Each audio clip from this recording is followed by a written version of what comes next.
మరికొన్నేళ్లలో ప్రపంచం మరో ముప్పుని ఎదుర్కోబోతోంది. అది ఏ వైరస్ వలనో లేక ప్రకృతి వలనో కాదు, మనుషులు చేస్తున్న స్వార్థం వల్లనే. మనుషుల సొంత ఆలోచన ధోరణిలో వస్తున్న మార్పు వల్లే ఈ ముప్పు భవిష్యత్తులో రానుంది. అదే జనాభా సంక్షోభం. జపాన్, ఇటలీ, చైనా, గ్రీస్ వంటి దేశాల్లో యువత కనిపించడమే లేదు. ప్రస్తుతం ఆ దేశాలు వృద్ధులతో నిండిపోతున్నాయి. పెళ్లి, సంతానం కంటే కెరియర్, ఆర్థిక స్థిరత్వమే ఇంపార్టెంట్ అని అక్కడి యువత భావిస్తున్నారు. గతంలో జనాభా నియంత్రణ చర్యలు, ఆర్థిక ఒత్తిళ్లు, వలసలు ఈ సంక్షోభాన్ని మరింత తీవ్రతరం చేశాయి. గ్రీస్లో పిల్లలు లేక 700కు పైగా స్కూల్స్ ని మూసివేశారు.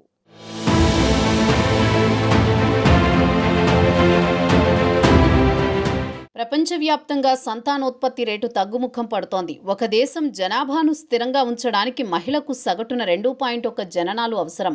కానీ జపాన్లో ఇది 1.26, ఇటలీలో 1.24, గ్రీసులో 1.3, చైనాలో 1.28గా ఉంది. ఈ దేశాలలో యువత పెళ్లి, సంతానాన్ని నిర్లక్ష్యం చేస్తోంది. నిరుద్యోగం, ఆర్థిక అస్థిరత, అధిక జీవన వ్యయం, కెరియర్ ఒత్తిడి కారణంగా యువత పెళ్లిళ్లు చేసుకోవడానికి ముందుకు రావడం లేదు. జపాన్లో 25 నుంచి 34 ఏళ్ల వయసు గల 40% మంది యువకులు పెళ్లి చేసుకోవడానికి ఆసక్తి చూపడం లేదని సర్వేల్లో వెల్లడైంది. చైనాలో 1979 నుంచి 2015 మధ్య వన్ చైల్డ్ పాలసీ జనాభా వృద్ధిని భారీగా తగ్గించింది. ఇప్పుడు 30% జనాభా 60 ఏళ్లకు పైబడిన వారిగా ఉన్నారు. గ్రీసులో ఆర్థిక సంక్షోభం, యువత వలసలు జనాభా క్షీణతకు కారణమయ్యాయి. దీనివల్ల దేశంలో 700కి పైగా పాఠశాలలు మూతపడ్డాయి. ఐర్లాండ్, జర్మనీ, పోర్చుగల్లో కూడా సంతానోత్పత్తి రేటు 1.5% కంటే తక్కువగా ఉంది. ఇది యువత ఉపాధి కోసం ఇతర దేశాలకు వలస వెళ్లడం వల్ల మరింత తీవ్రమైంది.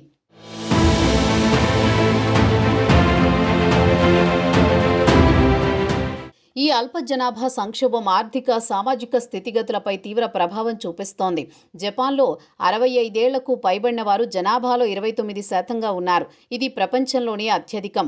వృద్ధులు ఎక్కువగా ఉండి యువత లేకపోవడంతో జపాన్లో శ్రామిక శక్తి కొరత ఏర్పడుతోంది. దీనివల్ల కంపెనీలు రోబోలు, ఆటోమేషన్పై ఆధారపడుతున్నాయి. చైనాలో 2022 నుండి జనాభా క్షీణించడం ప్రారంభమైంది. 2050 నాటికి చైనాలో 40 కోట్ల మంది వృద్ధులే ఉంటారని అంచనా వేస్తున్నారు. ఇటలీలో 23% జనాభా 65 ఏళ్లకు పైబడిన వారు ఉండడంతో ఆ దేశ పెన్షన్ వ్యవస్థలు ఒత్తిడికి గురవుతున్నాయి. ఇక గ్రీసులో పిల్లలు లేకపోవడంతో 700కు పైగా స్కూళ్లను మూసివేయడం యువతరానికి విద్యా అవకాశాలు తగ్గిపోతున్నాయి. ఇక గ్రీసులోనూ చాలా గ్రామాలు వృద్ధులతో నిండిపోయాయి.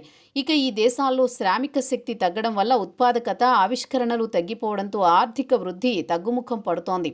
2050 నాటికి ప్రపంచ జనాభాలో 17% వృద్ధులు ఉంటారని, ఇది ఆరోగ్య సంరక్షణ, సామాజిక భద్రతా వ్యవస్థలపై ఒత్తిడిని పెంచుతుందని యునైటెడ్ నేషన్స్ తెలిపింది. ఈ సంక్షోభం దీర్ఘకాలంలో దేశాల సామాజిక నిర్మాణాన్ని కూడా మార్చవచ్చని, కొన్ని దేశాలలో సాంస్కృతిక గుర్తింపు కూడా ప్రమాదంలో పడవచ్చని నిపుణులు హెచ్చరిస్తున్నారు.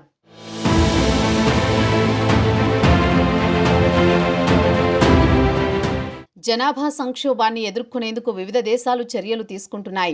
జపాన్, ఇటలీ ప్రభుత్వాలు యువ జంటలకు ఆర్థిక ప్రోత్సాహకాలు, ఉచిత చైల్డ్ కేర్, హౌస్ సబ్సిడీలను అందిస్తున్నాయి.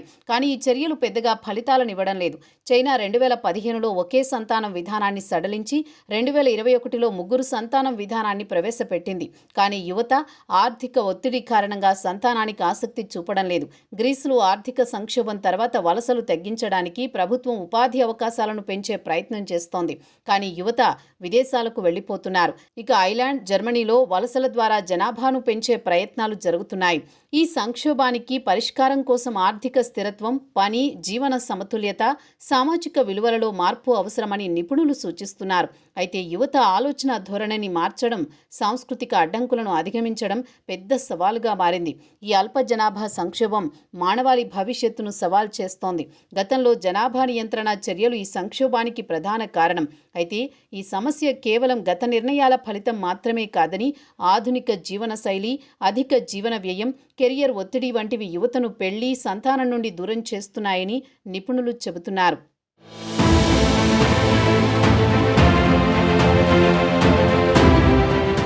ఇక జనాభా పెరుగుదలకు ఇతర దేశాల నుంచి వలసలు వస్తున్నా అక్కడ కల్చర్ డిఫరెన్సులు వస్తున్నాయి.